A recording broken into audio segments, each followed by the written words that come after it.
Welcome to the Off the Charts Football Podcast. I'm Matt Manocherian, former NFL scout and currently of Sports Info Solutions, joined by Aaron Schatz, the godfather of football analytics and the founder of Football Outsiders. Our producer, the versatile Justin Stein, as always, is on the controls. And today we are joined by Vincent Verhei, assistant editor of Football Outsiders. Vince, what's up? Good morning, fellas. It's good to talk to you today. So I got to start off. Aaron just tipped me off, but aside from that, I'm flying in blind here. What just happened with Antonio Brown? Well, this may be old news by the time the podcast is out, but first I must say that unlike Mormon family reunions and most episodes of Off the Charts, there may be explicit language.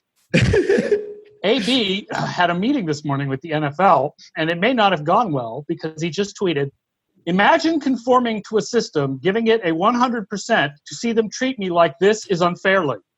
Making money off my sweat and blood, fuck the NFL, I'll never play in that shit, treat black people the worst, clear my name, and go fuck yourself." Wow. I can't believe he said is unfairly.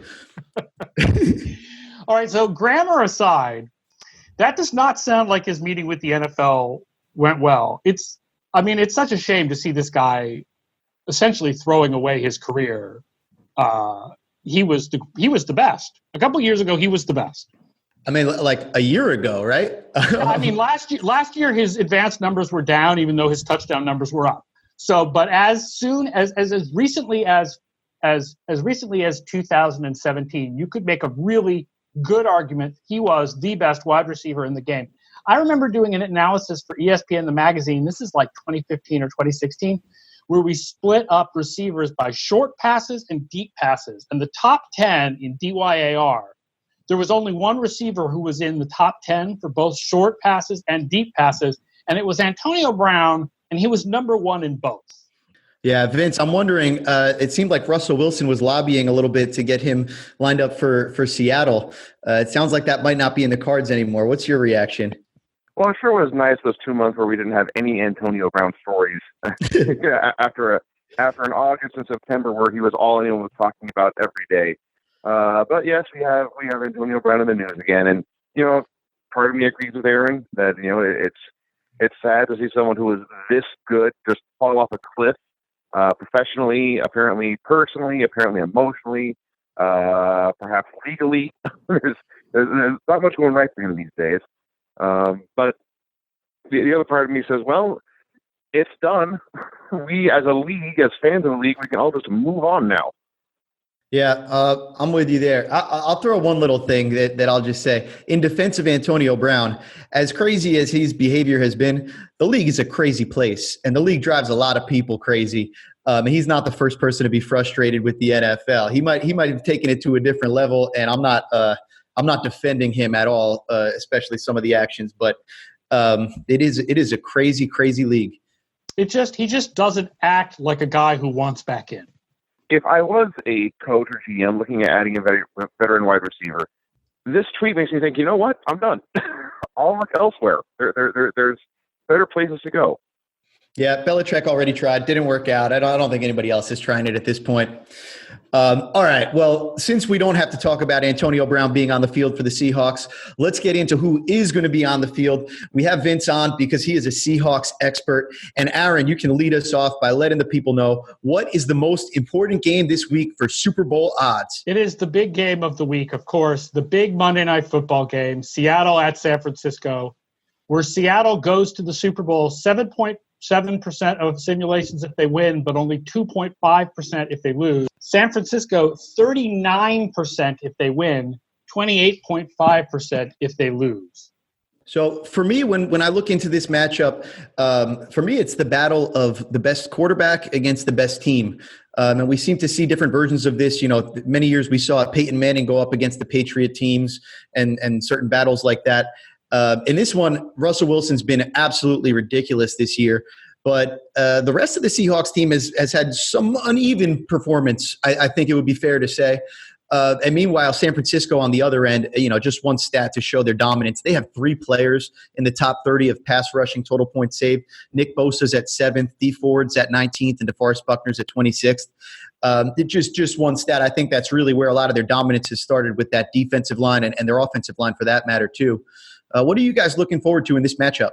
Well, the strength against strength thing is the biggest thing. I mean, Seattle is first in pass DVOA. San Francisco is first in pass defense. I wanted to pick this as my ESPN upset watch so bad. Like, I really wanted to do this. And the numbers just don't point to it because Seattle's defense is just bad. They're 27th in the league. They're worse in recent weeks. San Francisco's offense isn't great, but it's above average. No, I agree. I think you've nailed everything. Russell Wilson is first in the league in passing DR right now. He's as someone who's watched his whole season, he's been he's been a great quarterback for his entire career, and he's playing at an unreal level right now. But the San Francisco defense at the same time has been better, especially against the pass, better than anyone else and anyone we've seen for many years. And then the rest of the Seattle team, Pete Carroll has a reputation for winning games with defense and special teams, where his defense has been bad this year. His special teams has been lousy this year. The running game's inconsistent. They run very well most of the time, but Chris Carson also leads all running backs in fumbles, so it's not reliable. So this is basically Russell Wilson and the Wilsonettes going into San Francisco to play what has been the best team in the NFC all year. Yeah, I'm looking forward to it. I think maybe devil's advocate a little bit. If Russell Wilson's a little bit kind of pressure proof as a quarterback, it's not as if the Seahawks offense is predicated on keeping him clean from a pass rush. It's kind of getting the running game and play action going, and then in terms of the drop back game, it's really what he does off schedule that makes Russell Wilson. So maybe there's a chance that can fit in here if the quick pass rush getting home isn't as effective against the Russell Wilson. That could be one storyline. I think if Seattle wins, that'll probably be how it would happen. Oh, if Seattle wins, that's definitely how it happens. It happens with Wilson taking over the game. It's really interesting. The San Francisco defense is not as great in pass rush as we might think by just looking at like Bosa's performance individually. They're only 20th in the SIS in the defensive pressure rate that we list on Football Outsiders in the premium game charting data. So I figure, you figure they'd be like top 5, but they're not. They're kind of average. They're number 1 in adjusted sack rate. So like when they bring pressure, they get there. But that's a great point, that when we see teams that are leading the league in sack rate and not as strong in pressure rate, historically, we tend to see those high sack rate teams regress further towards the pressure rate. That pressure rate is going to be more predictive going forward than the sack rate. So maybe there is something underlying there where they've been getting home at kind of an unsustainable rate. But Sherman and Kwan Williams each have 59% success rate in coverage this year. So it's not even as simple as, well, Sherman's going to play on one side, just throw to the other side, because the other side is doing pretty good. I wrote the San Francisco chapter in Football Outsiders Almanac this year, and one of my notes was that their defense to the offense of the right side was okay because that's where Richard Sherman plays, but they were last in the league by far on passes to the left, to the other side, and I didn't see that changing much this year in 2019. Well, I was wrong because they have actually been better on passes to the offensive left this year. They ranked 3rd on passes to the offensive left, only fourth on passes to the offensive right. So it used to be, sure, Richard Sherman's a great, but we'll throw it the other way. And even if they have a great pass rush, they won't sack us every time. We'll take our hay throwing to the left. And you can't do that anymore. The defense is too balanced now.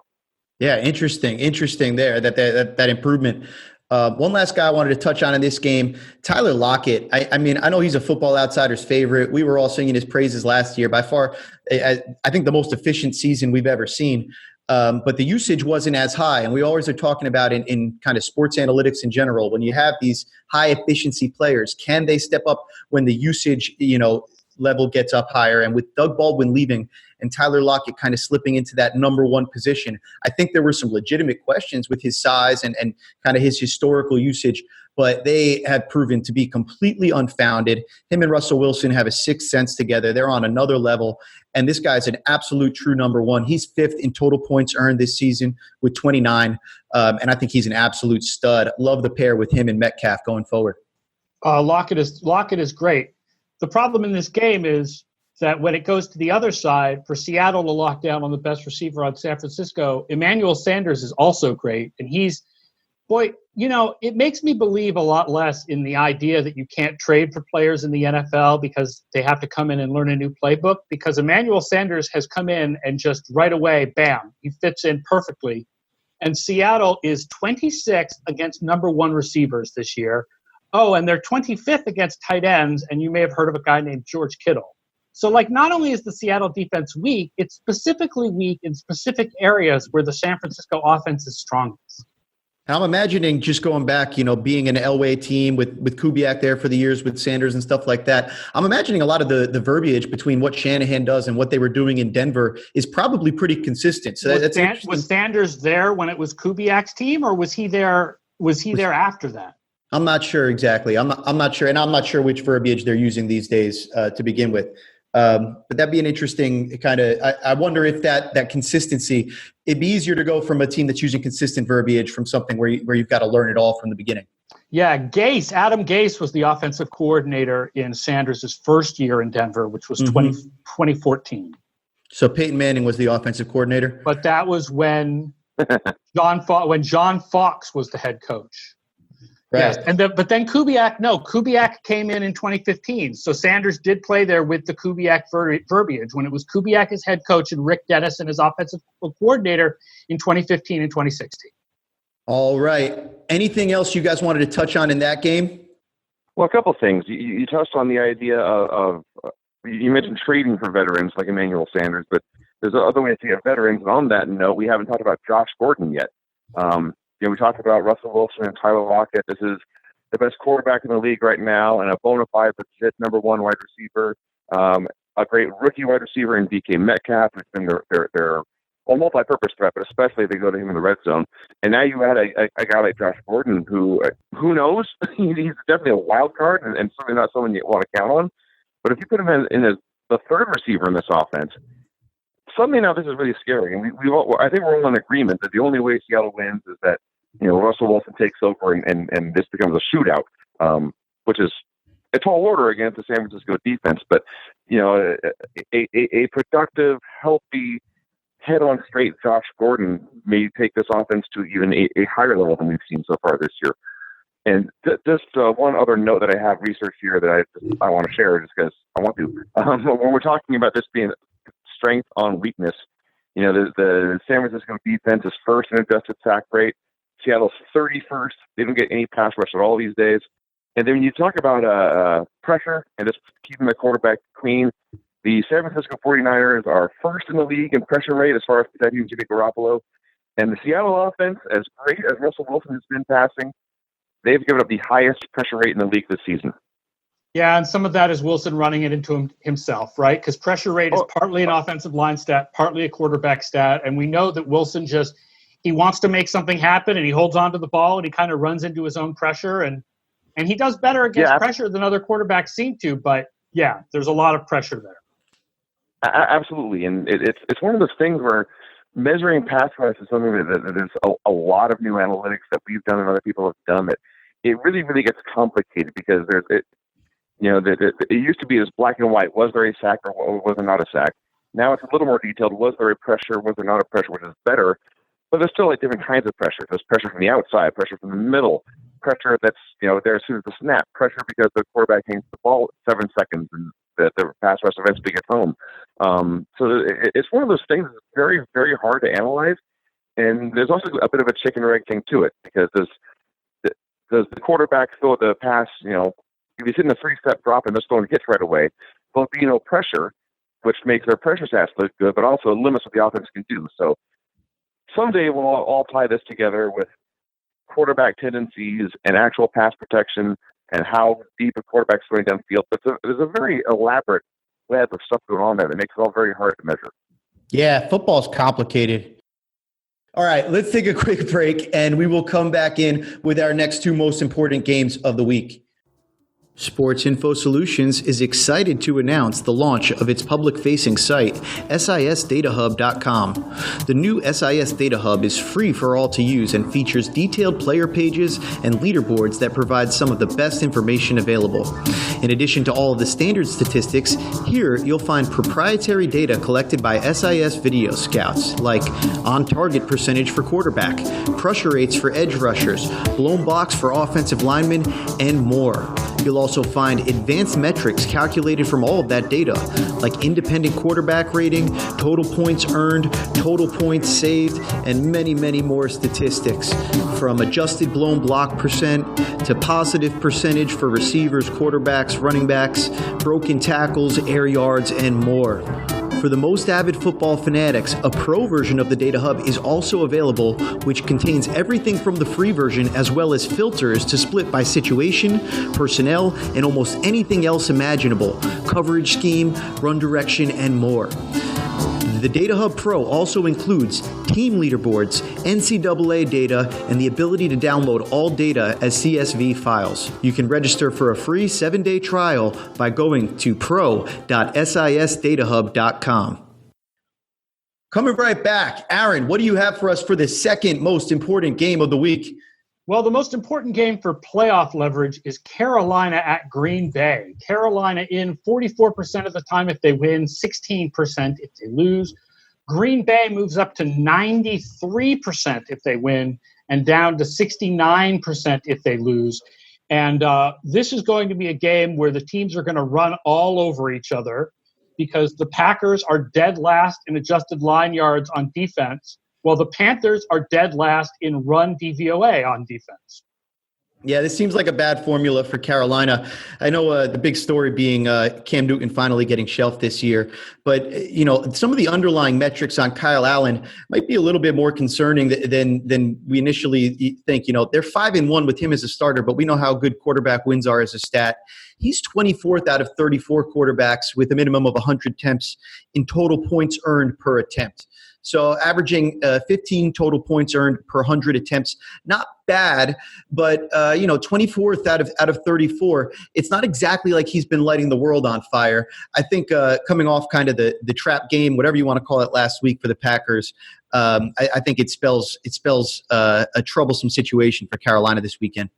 No, the Panthers are doing it with two things. They're doing it with Christian McCaffrey, right? They're fifth running. And they're doing it with pass defense, which is, despite the fact that their run defense is 32nd, their pass defense is third in the league. But yeah, Allen has been, average or worse. I think the idea that he's like a long-term starter in the NFL, I don't really see it. Yeah, I think the jury is still out there. Vince, what are you looking forward to in this matchup? My first reaction is I'm looking to see if Aaron Rodgers can bounce back. A terrible game against the Chargers last week, and out of character. I know he's been slipping from his peak in recent years, but I expect him to be a lot better than that. This is a big game also based on just happened in San Francisco. But if the 49ers do start to slip here late in the year, the Packers look like they're the most likely team to jump ahead of them and get the home field spot. So just on paper you understand why it's so huge. But can Christian McCaffrey carry this team? That's the only way I see Carolina come out ahead in this one. Right, so that's an interesting point. So if Carolina can kind of play to their script, if they can get the ball in Christian McCaffrey's hands, kind of dominate the game, take advantage of the poor Packers rush defense that Aaron was talking about, you could see a path where they limit the possessions and make this kind of a come down to the last score type of game. Yeah, defense suggests at least that this is going to be a harder game for Aaron Rodgers rather than a bounce-back game because that Carolina pass defense has been really strong. And Ross Cockrell, I'll mention, a couple of years ago, he was one of the best cornerbacks in the league in terms of coverage, success rate, and yards per pass. And he is again this. He was injured last year and missed the whole year with an injury after signing with Carolina, and he's back to being really good again this year. And he's not a guy anybody ever talks about. No, I'll talk about him. I love him. Great slot corner there. Not a high-end corner, I think, when you consider him against some of the outside guys, but really getting it done as far as the slot corners go. Yeah, Carolina is number one against what we call, quote-unquote, other receivers. In other words, not number ones or number twos. All right, let's take a look forward at the Sunday night football game, our next most important game for playoff odds. What's the matchup there, Aaron? Minnesota at Dallas. It's a good week for primetime games, I will say. All three primetime games this week matter a lot. Dallas is in 86% of the time with a win, 64% with a loss. Minnesota, 84% of the time with a win, 58% of a loss. And it's no accident that all three games we're talking about this week are NFC teams, because with 9 teams in the NFC with a winning record, any game between two of those teams in the NFC is going to be hugely important. Yeah, I'm looking at this game, and it reminds me of the old the Spider-Man meme where these teams are just identical, looking at each other in the mirror. Teams that are built on the running game and the play action passing offensively. You have some talented receivers, each of them there. The quarterbacks, I think, both really performed at a very efficient level this year based off of that play action. But I think they're kind of tier 2 quarterbacks when we, just win with guys, not guys that you want to put it on their back in.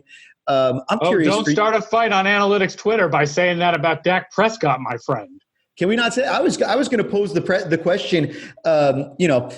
Kirk Cousins and Dak Prescott are actually first and second in total points earned on a per attempt basis this year, which, like I said, I think comes back a lot to the use of play action. But, Prescott, for what he's done, his success rate of 58% this year is the second best season since 2015. Only Drew Brees had a higher success rate based on EPA-based success rate at 58.3%. And Matt Ryan's 2016 MVP campaign was third at 54.3%. So Prescott is having a campaign that goes along with those two right there. So no hate right there. But with each of these two guys, who would you rather have going into a game? Is it such an easy open and closed shut case that Dak Prescott's the better quarterback than Kirk Cousins? Well, I think the interesting thing is that any stats you use to try to show that Prescott is better also show that Cousins is really good. Like, I'll give you an example, is completion percentage over expectation, which you see a lot on Twitter these days, either based on NFL Scrap R or based on next gen stats. Either way, Prescott is doing really well in that this year. And that's often brought up as an example of why Prescott is a win on his own quarterback and not just a win with quarterback.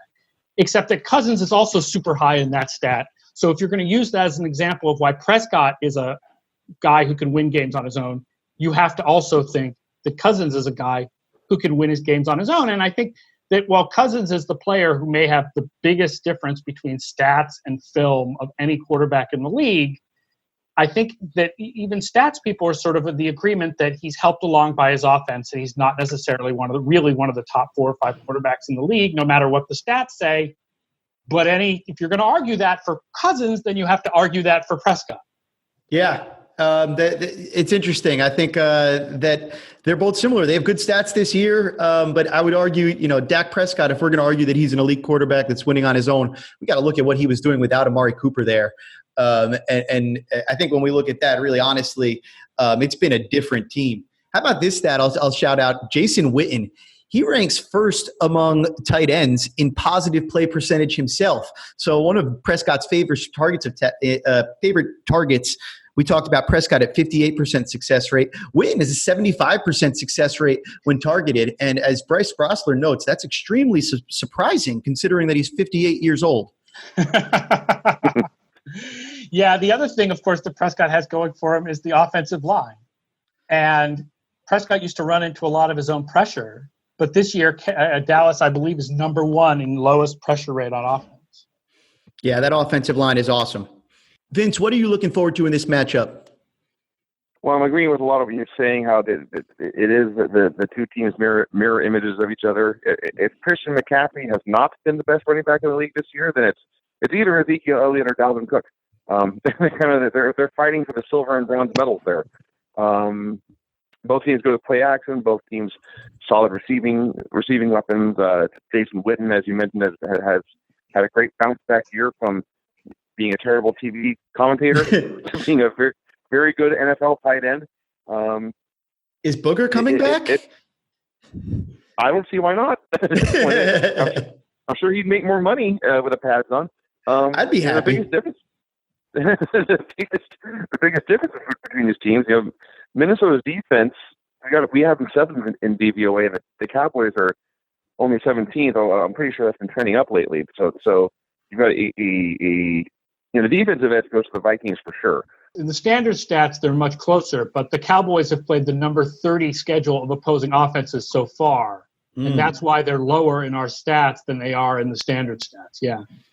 Rightfully so. All right. Anything else that you guys want to hit on with that game?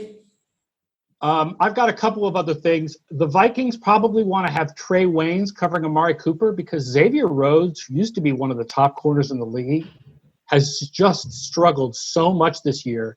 And his pass coverage success rate of 28% is the lowest in the league for a cornerback with at least 25 targets. So keep Rhodes away from Amari Cooper, assuming Amari Cooper is healthy and playing in this game, because apparently he had some sort of a knee injury last week and exacerbated it in last weekend's game, and therefore he may – we know Adam Thielen is out, and then Amari Cooper might be out too in this game. Yeah, underrated storyline there if that shows through. And going back to your Xavier Rhodes point, so weird. I would have considered him one of the best corners in the league going into this year, and he's really struggled. And when you add to that they haven't played a lot of defense, they've controlled the clock a lot of the games, and their pass rush with what Hunter and Griffin do there, his struggles have been really, really something remarkable. I'm curious to keep an eye on that one going forward. Yeah, I mean, usually the fact is cornerback stats are so much less consistent from year to year than a lot of other stats, even by football terms. But there's regression to the mean, and then there's like regression to all the way to the other side. I mean, this is like, This isn't like, oh, he went from good to average. This is he went from good to terrible. From top 5 to bottom 5. Interesting stuff. All right. Well, on that note, we will sign out of here. Thank you to all of our listeners. You can find us on Twitter. I'm at Matt Mano. He's at FO_A Shots. And you can also follow at sportsinfo_SIS and at FB Outsiders. For my co-host, Aaron Schatz, our guest, Vincent Verhei, our producer, Justin Stein, our researcher, Bryce Rossler, I'm Matt Manocherian, and thank you for joining us for the latest episode of the Off the Charts Football Podcast.